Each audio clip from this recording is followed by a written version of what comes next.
Leitura Guiada, um programa da Primeira Igreja Batista em Botafogo. Este é seu encontro diário com as Escrituras Sagradas. Acompanhe agora o nosso estudo de hoje. Amado irmão, graça e paz do Senhor Jesus, vamos para mais um episódio do programa Leitura Guiada, agora nos capítulos 22, 23 e 24 do livro de Josué. Então assim a gente está finalizando aí a leitura de Josué. Bom, capítulo 22, 23 e 24, capítulos finais, representam aí a quarta parte do livro de Josué, e falam sobre as despedidas, né? A gente vai ver Josué se despedindo. No capítulo 22, ele se despede das 3 tribos da além do Jordão, Ruben, Gade e Manassés. Já no capítulo 23, ele se despede de todo Israel, e no capítulo 24, ele faz uma outra despedida ali de todo Israel de novo. Ele faz 2 despedidas para as tribos, para todo Israel, na verdade, né? Então, o capítulo 22, do 1 até o verso 8, fala da despedida das tribos transjordânicas, Ruben, Gade e Manassés. Então, a gente vai ver do verso 1 até o verso 8, Josué se despedindo deles com uma mensagem para eles no verso 5, né? Mas vamos ver primeiro o verso 2, que ele agradece essas tribos, né? Veja o que diz o verso 2. Tendes guardado tudo quanto Moisés vos ordenou, servo do Senhor, e também a mim me tendes obedecido em tudo quanto vos ordenei. A vossos irmãos, durante longo tempo, até o dia de hoje, não desamparastes, antes tiveste o cuidado de guardar o mandamento do Senhor vosso Deus. Ou seja, ele agradece essas tribos porque não desampararam seus irmãos, porque atravessaram o Jordão para lutar junto com as outras tribos e permaneceram ali até que essas tribos conquistassem suas terras. Então a missão deles é dada por encerrada e eles podem retornar para suas casas, né? Tendo sido fiéis ali a Deus e a Moisés e ao povo de Israel. Há um destaque aqui para a ideia de que eles não desampararam os irmãos, né? Essa é sempre a tônica da lei do Antigo Testamento. O não desamparar, o acolher o irmão, o caminhar junto, ter comunhão, né? O verso de número 5 traz ali uma advertência. Ele vai dizer assim, olha, tende cuidado, porém, de guardar com diligência o mandamento e a lei que Moisés, servo do Senhor, vos ordenou. E aí ele vai citar agora 5 verbos de ações para Deus, né? Que ameis o Senhor vosso Deus, andeis em todos os seus caminhos, guardeis os seus mandamentos e vos achegueis a eles, e os sirvais de todo o vosso coração e de toda a vossa alma. Então, repare aqui nos verbos, né? 5 verbos utilizados: amar, andar, guardar, achegar, servir, né? Trazendo aqui a ideia, né, do maior para o menor, né? Nós amamos a Deus, e essa ordem, irmãos, ela pode ser invertida, e eu acho que ela é melhor compreendida a partir da sua inversão, né? Então vamos começar do último: servir ao Senhor. O que é servir ao Senhor? É adorá-lo. Aqui é a ideia de ministração, de culto, de adoração. Servir ao Senhor, adorá-lo com todo o coração, ou seja, com todo o pensamento, com toda a racionalidade, com toda a organização, mas também de toda a alma, com os sentimentos, né? Então nós adoramos a Deus com os nossos sentimentos, com a nossa força interior, com a nossa personalidade, mas também com a nossa razão. Aquele que adora a Deus se aproxima dele, por isso o verbo diz, olha, e vos achegueis a ele, que é o 4º verbo, né? Então, quem adora a Deus se aproxima dele, né? Aí vem o 3º verbo, guardeis os seus mandamentos, guardar os mandamentos, porque quem se aproxima de Deus em adoração precisa guardar os seus mandamentos. Essa é uma forma de cultuar a Deus. Aquele que guarda os seus mandamentos anda nos seus caminhos. Então a ideia é, toda vez que eu guardo a lei, que eu observo a lei, que eu obedeço à lei de Deus, então eu ando nos caminhos de Deus, ou seja, há uma progressão espiritual, há um avanço na vida espiritual, a gente avança, a gente caminha, a gente vai adiante, né? Guardar a lei não é estar atrasado, guardar a lei não é ser antigo, guardar a lei não é ser ultrapassado, ao contrário, guardar a lei de Deus é avançar espiritualmente na direção de Deus. Então, quem guarda a lei tem a vida de acordo com os propósitos de Deus. E aí, né, fecha o texto com o amor ao Senhor. O que é o amor? O amor a Deus é a conclusão de todos esses verbos. Amar a Deus é adorá-lo, amar a Deus é se aproximar dele, amar a Deus é guardar a lei, amar a Deus é avançar espiritualmente nos propósitos do Senhor, é construir uma vida de acordo com a vontade de Deus. Tudo isso, então, é o amor a Deus, né? Perceba que complexo é este amor. Não é um amor de palavras, não é um amor de sentimentos apenas, não é um amor da boca para fora, mas é um amor que exemplifica, né, que denota um compromisso real, que denota um caminhar junto, que denota uma união de propósito, que denota ali um sentimento de comunhão, de aproximação e, acima de tudo, de serviço a Deus. Aquele que ama a Deus o serve, né? Bom, essa foi a advertência aí de Josué para essas 3 tribos.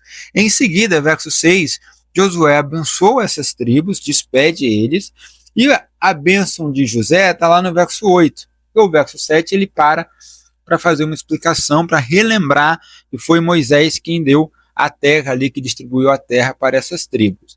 E aí o verso 8, retomando o verso 6, diz assim: voltem às suas tendas com grandes riquezas, com muito gado, prata, ouro, bronze, ferro, muita roupa.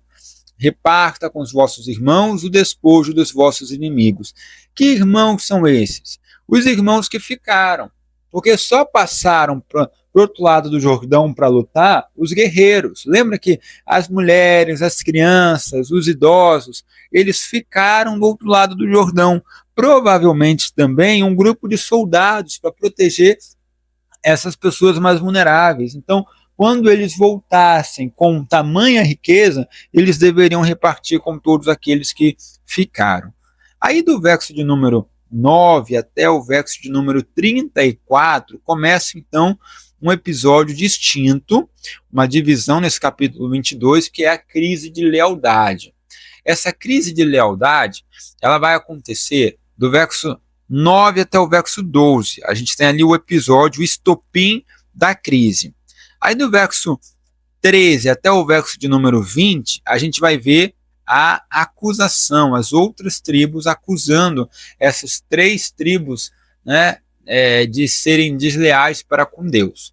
Do verso 21 até o verso 29, a gente vai ver essas tribos se defendendo, dando a sua explicação, e do verso 30 até o 34 nós temos a solução da crise. Então vamos ver aqui como é que acontece essa crise. Lá no verso de número 10, diz assim: vindo eles para os limites do Jordão, na terra de Canaã, ali os filhos de Ruben, Gade, meia tribo de Manassés, edificaram um altar junto ao Jordão, altar grande e vistoso.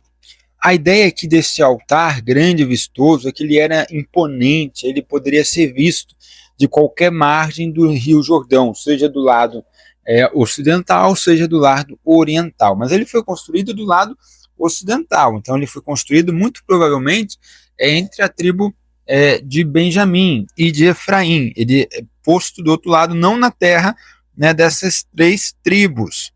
E aí vem a questão, né, por que edificaram um altar grande desse modo? Né?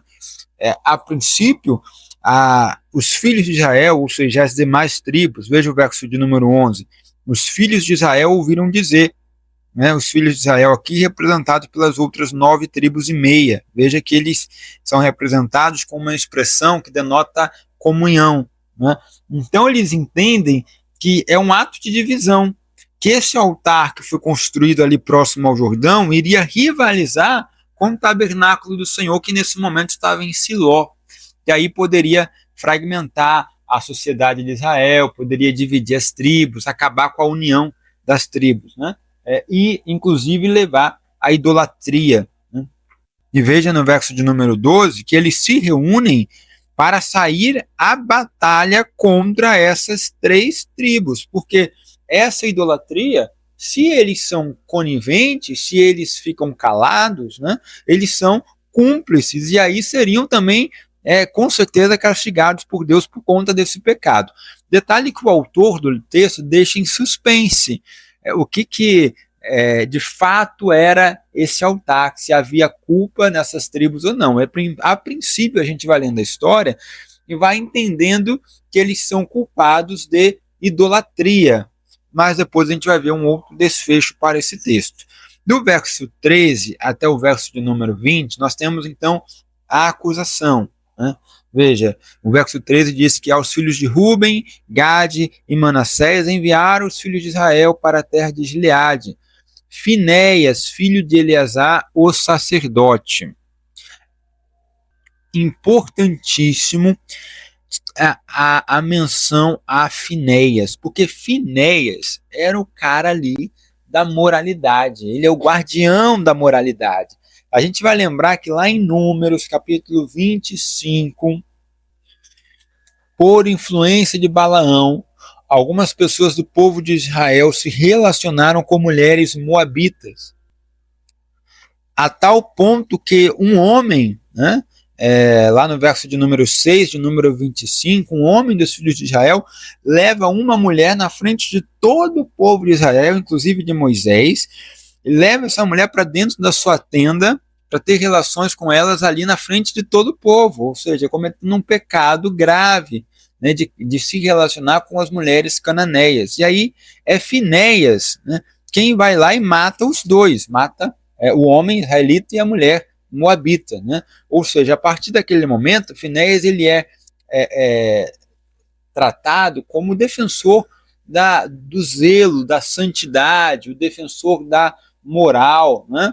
E ele aparece agora aqui mais uma vez, indo até essas tribos de Ruben, Gad e Manassés para saber o que estava acontecendo. Então ele é quase que o vingador de Deus, né? Eu vou usar essa expressão vingador de Deus, entendendo que é aquela pessoa que iria executar o juízo de Deus sobre a tribo ou as tribos acusadas de idolatria. Bom, junto com Eleazar, junto com Finéias, foram enviados 10 príncipes com eles, né? 10 príncipes porque são 9 tribos que estão do lado do Jordão, mais metade da tribo de Manassés, que também envia um príncipe.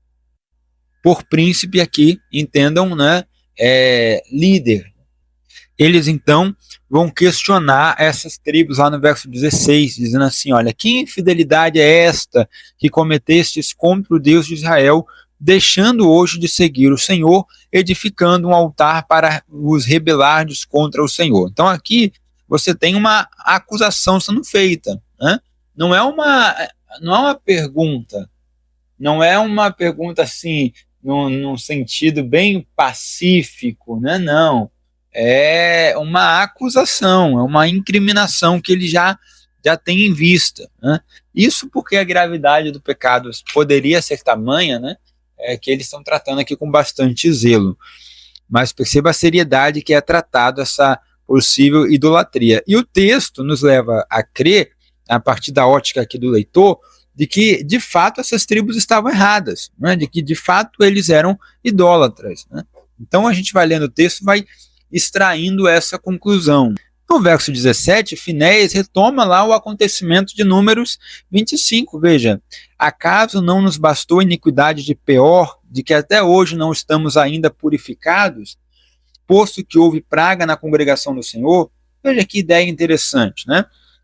O texto de Números 25 diz que a praga cessara. A partir do momento que Finéias mata os pecadores ali, o casal, o homem israelita e a mulher moabita que estão se relacionando, a praga cessa. Porém, essa praga ainda tem efeitos. Que efeitos seriam esses, né? Fica em suspense. Talvez, para uma leitura assim mais espiritualista, seja a raiz de pecado, a raiz de idolatria, ou a raiz de inveja, de comparação, de querer levar uma vida igual a dos cananeus. Pode ser isso. Pode ser também que talvez alguns homens ali de Israel estejam ainda se relacionando com mulheres moabitas, né? Então a gente não tem como dizer ao certo que efeitos são esses dessa praga que já havia cessado, mas que Finéias diz ali que continuava no meio do povo. E nós temos aqui no verso 18 a ideia de continuidade, de progressão. Veja, se hoje vocês se rebelam contra o Senhor, amanhã se irará contra toda a congregação de Israel. Então o que Finéias está dizendo? Que se vocês hoje começam a pecar e se afastar do Senhor, o castigo virá sobre todos nós. Então, olha o cuidado para que todos fossem para que todos fossem fiéis ao Senhor, porque se um deles pecasse, todos poderiam responder por esse pecado. Então, no verso 19, Finéias faz a proposta deles não passarem do Jordão, né? Ele diz assim: já que a terra de vocês é imunda, então tomem posse entre nós, ou seja, venham para cá. Até para uma ideia de ter controle. Por exemplo, se essas 3 tribos já manifestaram uma raiz de idolatria, como é que o povo de Israel, as outras tribos, iriam controlar isso? Mantendo-os próximos, né? Então, aqui a distância traria uma ideia de possibilidade de desvio, mas se eles se aproximam das outras 9 tribos, elas poderiam controlar ou tentar controlar a fidelidade delas. Então, Finéias ordena que eles passem por outro lado do Jordão e habitem junto das demais tribos. E a partir do verso 21, nós temos então a resposta dessas tribos. Veja a defesa deles no verso 22, né? O poderoso, o Deus, o Senhor. O poderoso, o Deus, o Senhor. Ele o sabe e Israel o saberá. Veja que eles estão tão perturbados, né? Tão agitados, né? Assustados com essa ocasião das outras 9 tribos e meia se levantarem para a guerra contra eles, que eles repetem uma frase, né? Essa frase aparece 2 vezes: o poderoso Deus, o Senhor.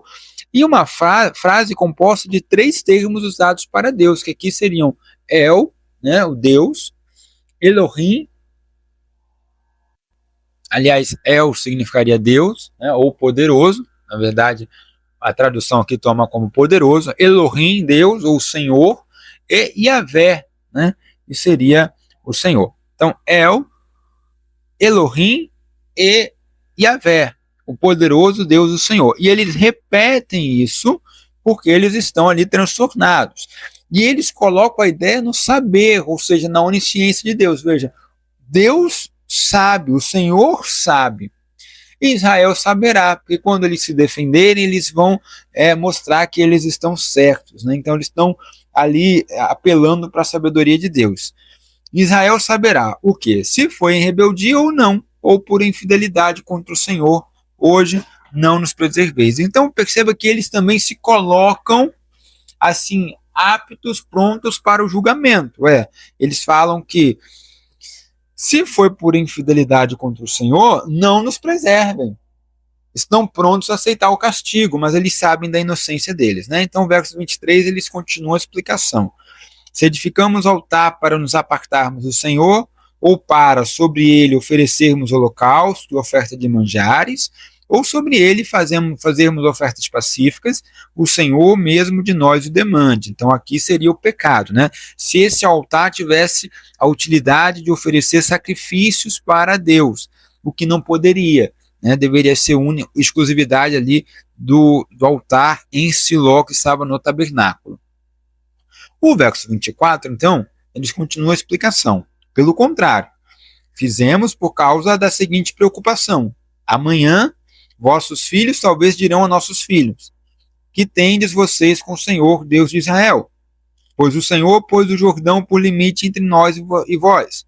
Ó filhos de Ruben e Gade, não tendes partes no Senhor. E assim bem poderiam os vossos filhos apartar os nossos do temor do Senhor. Pelo que dissemos, preparemo-nos, edifiquemo-nos o altar, não para holocausto nem para sacrifícios, mas para que entre nós e vós, e entre as nossas gerações depois de nós, nos seja testemunho e possamos servir ao Senhor diante dele com os nossos holocaustos, os nossos sacrifícios e as nossas ofertas pacíficas, né? Então perceba que o altar foi levantado para gerar união, para memória, né?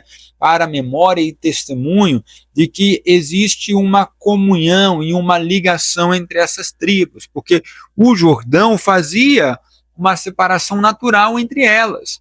Então, a ideia aqui é que se o Jordão está separando, e posteriormente essa separação poderia aumentar ao ponto dessas três tribos se distanciarem das demais, eles levantam um memorial que pode ser visto de ambos os lados do Jordão para que essa unidade sempre fosse preservada. Então não era um altar para sacrifício, ou seja, não havia pecado neles. Aqui então a narrativa de que eles estavam em pecado se desfaz, o leitor do texto recebe então a ideia de que essas tribos não estavam em pecado e fizeram com boa consciência. É interessante que aquilo que foi feito para unir quase gera a divisão, né? O objetivo era gerar comunhão, união, né? Manter um ato ali de união para o futuro, mas quase acaba gerando divisão entre eles. No verso 30 ao verso 34, Finéias e todos os demais ali líderes, eles se dão por satisfeitos, né? Eles, veja o verso 30, diz assim, deram-se por satisfeito, a última expressão do verso 30, deram-se por satisfeito. E o verso 31, hoje sabemos que o Senhor está no meio de nós, porque não cometestes infidelidade contra o Senhor. Agora livraste os filhos de Israel da mão do Senhor. Então, a infidelidade aqui, na verdade, a crise de lealdade chega ao fim com um acordo feito com uma ideia de inocência dessas tribos e tendo assim um final bem sucedido.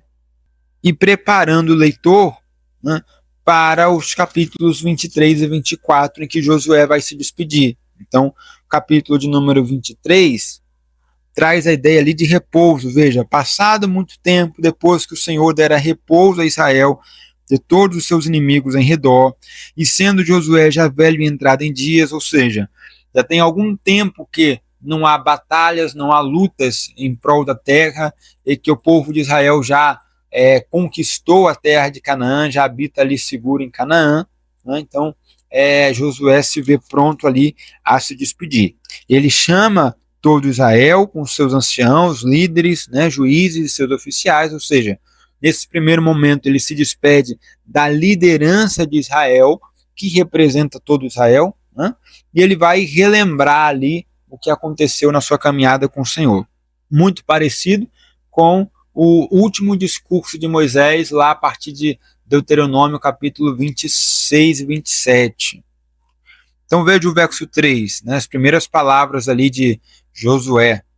Já sou velho e entrado em dias, e vocês já viram tudo quanto fez o Senhor nosso Deus a todas estas gerações por conta de vocês, porque o Senhor, vosso Deus, é o Deus que pelejou por vocês, né? E aí Josué vai falar do seu serviço. Olha, vede aqui que vos fiz cair em sorte as vossas tribos, estas nações que restam, juntamente com todas as nações que tenho eliminado umas e outras, desde o Jordão até o Mar Grande para o pôr do sol. Ou seja, ele está prestando conta. Ele está dizendo, olha, aqui está o meu ministério, veja que eu já distribuí as terras, que eu conquistei as terras. Então, o que eu poderia ter feito, que era a minha missão, chegou ao fim e eu consegui fazê-la, né? Com a promessa ainda de que, no verso 5, o Senhor terminaria a obra que ele não concluiu, de expulsar os moradores da região ali, da presença deles, aqueles que ainda tinham ficado, né? E o verso 6, ele faz uma outra advertência. Esforçai-vos, pois, muito, né? O esforço deve ser grande para guardar e cumprir tudo quanto está escrito no livro da lei de Moisés. para que dela não vos apartes, nem para a direita, nem para a esquerda. Perceba que o livro está terminando da mesma forma que começou. Deus começa avisando a Josué, advertindo a Josué de que ele se esforce, que ele seja corajoso e que ele não se desvie da lei, nem para a direita nem para a esquerda.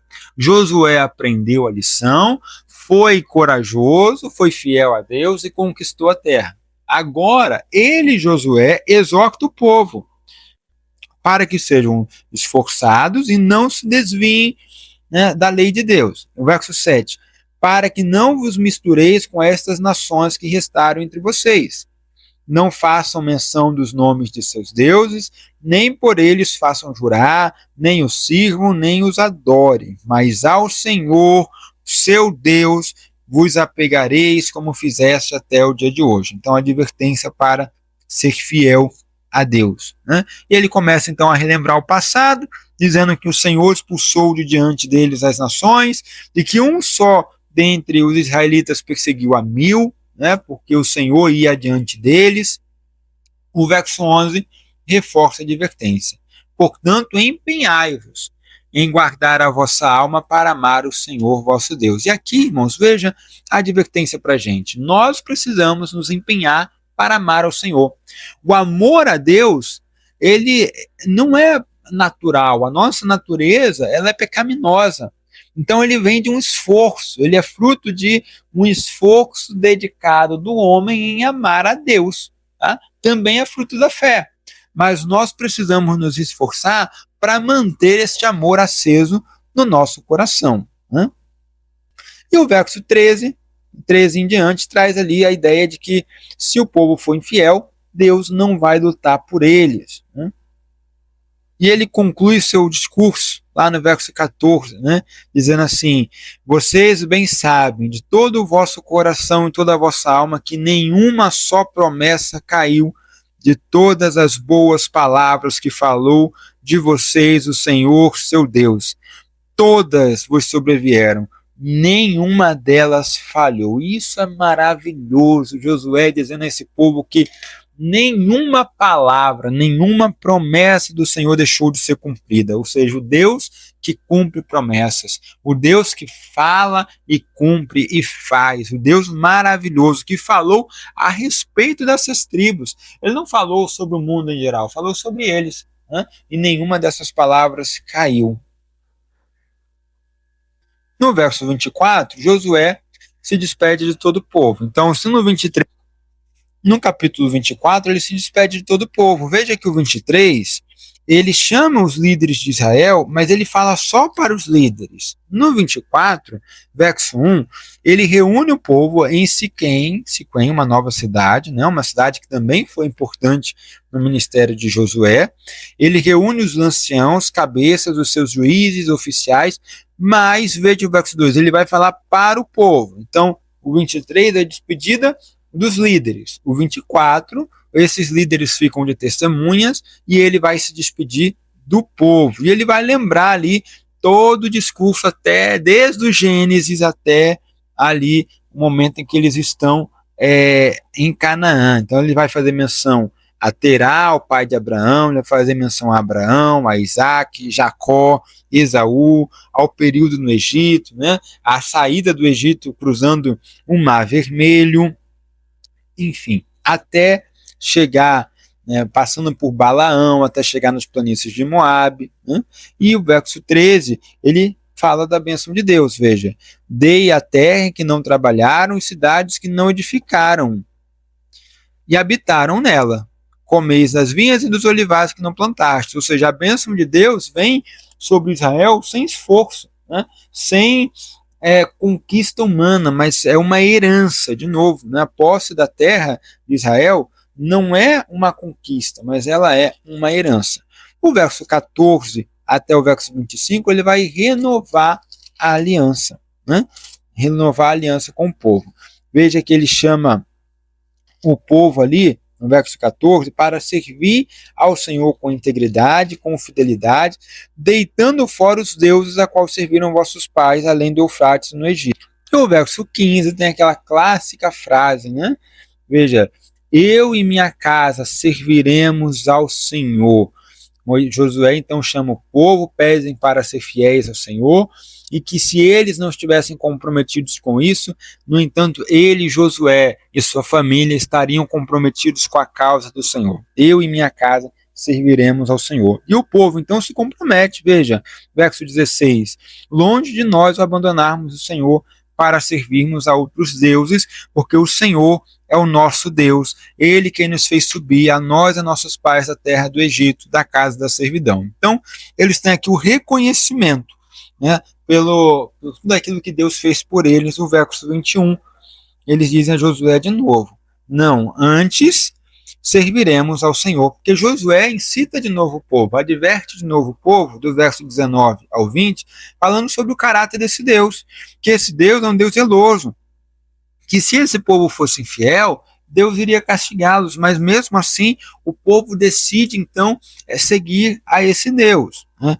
E Josué coloca eles como testemunhas então de que eles escolheram ao Senhor, ou seja, lá no verso 24 o povo encerra dizendo, ao Senhor nosso Deus serviremos e obedeceremos a sua voz. Para a gente encerrar nosso texto de Josué, verso 29, depois dessas coisas, sucedeu que Josué, filho de Num, servo do Senhor, faleceu com a idade de 110 anos. Então perceba, Josué, filho de Num, servo do Senhor.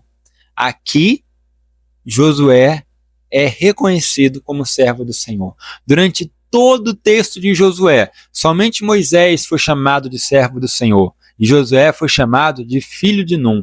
Ele não tinha esse reconhecimento. Havia dúvida se Josué de fato seria capaz de substituir Moisés. Agora, ao final da sua vida, ele recebe esse reconhecimento. Josué, de fato, foi o líder escolhido por Deus. Josué, então, alcança o seu reconhecimento, né? Ele é servo do Senhor. Ele é o líder escolhido por Deus para substituir Moisés, né? É um reconhecimento que veio ao final da vida, mas chegou como parte da promessa de Deus para Josué, né? E aí depois o texto faz a menção aos ossos de José que foram levados para Canaã, e os ossos de José, sendo enterrados em Siquém, representa ali a posse definitiva da terra por parte de Israel, né?